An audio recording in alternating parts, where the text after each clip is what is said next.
नमस्कार, agonist YouTube channel में आपका स्वागत है। आज हम आपको यहाँ पर बढ़े हुए बीपी का किडनी के ऊपर क्या इफेक्ट होता है उसके बारे में बताएंगे। सबसे पहले हम जान लेते हैं कि बीपी क्या होता है। बीपी का मतलब होता है ब्लड प्रेशर।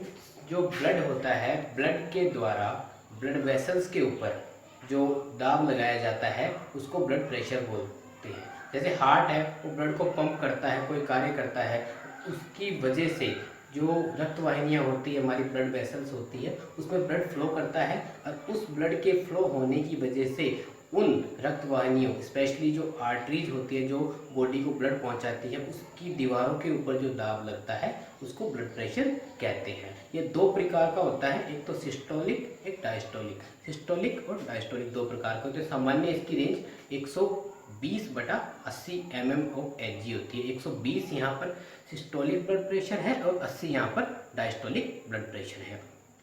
अब हम नेक्स्ट पॉइंट पे चर्चा करते हैं, नेक्स्ट पे, कि किस प्रकार बढ़ा हुआ जो बीपी है वो किडनी को डैमेज करता है। ब्लड प्रेशर के बढ़ने के कारण जो हजारों छोटी छोटी रक्त वाहिनियाँ किडनी के अंदर होती है, जो फिल्ट्रेशन के अंदर वो नेफ्रॉन को न्यूट्रिशन देने के लिए ज़रूरी होती है, उनके अंदर इंजरी हो जाती है। उनके अंदर इंजरी होने के कारण किडनी का जो फिल्ट्रेशन सिस्टम है वो डिस्टर्ब हो जाता है।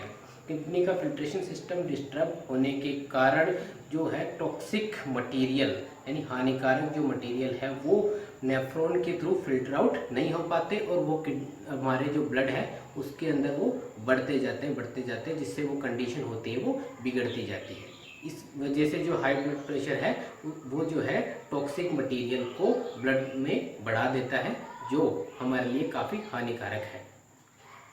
अब सिम्टम क्या होते हैं उसके, सिम्टम यानी लक्षण क्या होते हैं जो हाइपरटेंसिव किडनी डिजीज के लक्षण क्या होते हैं। उसमें सबसे पहली बात क्या होती है, हमारा ब्लड प्रेशर बढ़ जाता है। ब्लड प्रेशर बढ़ जाता है और दूसरी बात होती है कि उसमें एक कंडीशन आती है एडीमा।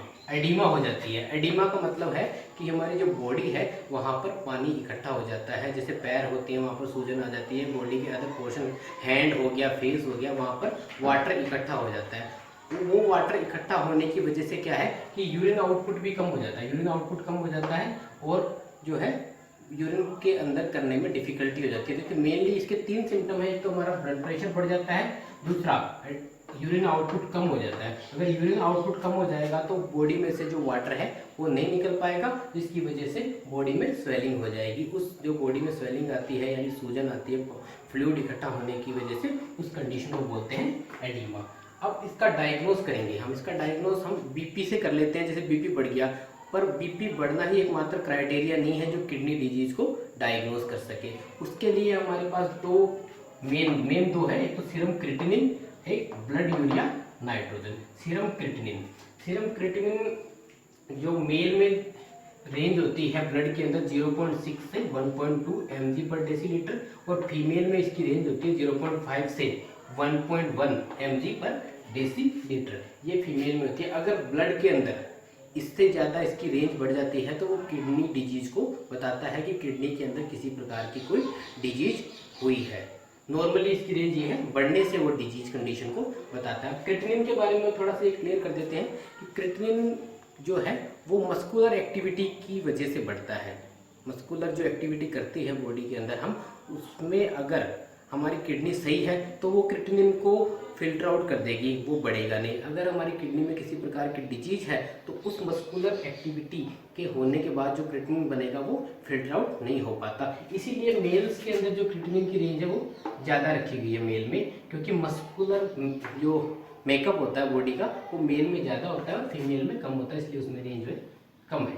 दूसरा है blood urea nitrogen. Blood urea nitrogen की जो रेंज है वो है 7 से 20 mg/डेसीलीटर ब्लड के अंदर। अगर किडनी हाइपरटेंसिव या अदर डिजीज से डैमेज होती है तो ब्लड यूरिया नाइट्रोजन भी जो है इस रेंज से ज़्यादा ब्लड में बढ़ जाता है, जो काफ़ी टॉक्सिक हो सकता है। अब ट्रीटमेंट ऑप्शन की बात करते हैं तो ट्रीटमेंट ऑप्शन में सबसे मेनली तो क्या है कि अपने को एंटी हाइपरटेंसिव दवाइयाँ लेनी पड़ती है। एंटी हाइपरटेंसिव मतलब वो दवाइयाँ जो ब्लड प्रेशर को कम करती हैं, वो आप डॉक्टर के अकॉर्डिंग प्रिस्क्राइब फॉर्म में लेंगे। अलग अलग पेशेंट के हिसाब से अलग अलग मेडिसिन उसमें दी जाती है। अगर उससे वो चीज़ मैनेज नहीं हो पाती तो फिर सेकंड कंडीशन, उसके बाद में भी अगर टॉक्सिक प्रोडक्ट इकट्ठे होते जाते हैं ब्लड के अंदर, किडनी का डैमेजिंग इफेक्ट बढ़ता जाता है, तो फिर एक कंडीशन करवानी पड़ती है अपने को, डायलाइसिस।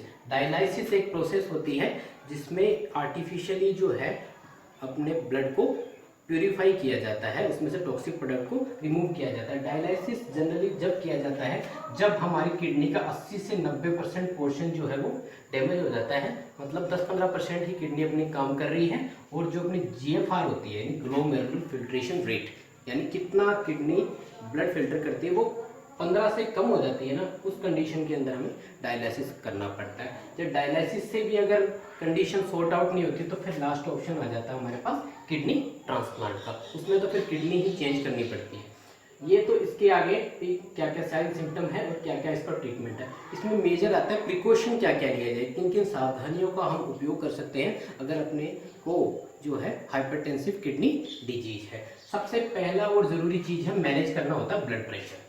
ब्लड प्रेशर मैनेज करना होता है, वो आप हेल्दी लाइफस्टाइल से कर सकते हो, मेडिसिन प्रॉपर लेनी पड़ती है उसके लिए, बीपी की रेगुलरली, और अपने फिजिशियन के लिए साथ अपने को टाई अप रहना पड़ता है कि किस प्रकार की मेडिसिन कितने टाइम तक लेनी है ताकि हमारा ब्लड प्रेशर है वो मैनेज रहे। दूसरा, सोडियम का रिस्ट्रिक्शन, मतलब नमक या ऐसा कोई भी प्रोडक्ट जिसमें सोडियम के साल्ट होते हैं उसको टोटली हमें बंद करना पड़ता है, क्योंकि ये जो है बॉडी में ब्लड प्रेशर को बढ़ाता है, और साल्ट अगर बॉडी में हो जाएगा तो वाटर रिटेंशन के चांसेस ज़्यादा होते हैं, एडिमा यानी सूजन आने के ज़्यादा चांसेस होते हैं बॉडी के। दूसरा, वॉक, 30 मिनट तक वॉक करनी है, एक मतलब लाइट एक्सरसाइज करनी होती है अपनी फिजिकली। कोई किडनी पेशेंट ज़्यादा मस्कुलर एक्टिविटी तो कर नहीं सकता, लाइटली अपने को वॉक करनी होती है 30 मिनट तक, वो उसके लिए काफ़ी बेनिफिशियल हो सकती है किडनी पेशेंट के। और 3 चीज़ें जो है जो टोटली अवॉइड करनी होती है, पहली है स्मोकिंग, स्मोकिंग टोटली अवॉइड करनी होती है। अल्कोहल का सेवन बिल्कुल बंद करना होता है। और अनाल्जेसिक यानी पेन किलर्स, अनाल्जेसिक यहाँ आगे पेन किलर्स है वो बिल्कुल बंद करनी होती है। पेन किलर से भी ब्लड प्रेशर बढ़ता है और किडनी में सर्कुलेशन से संबंधित प्रॉब्लम आती है। तो इन कुछ बातों का हमको विशेष ध्यान रखना होता है किडनी पेशेंट के अंदर, ताकि उसकी जो रिकवरी है वो फास्ट हो जाए। नहीं तो वो रिकवरी नहीं हो पाती है अगर अपन मेडिसिन लेकर भी इन बातों को मैनेज नहीं कर पाते हैं, उसकी डाइट को, उसकी जो हैबिट्स है उसको नहीं चेंज कर पाते, तो वो डिजीज डे बाय डे बढ़ती जाती है। तो इन बातों का हमें विशेष ध्यान किडनी पेशेंट में रखना पड़ता है। Thank you.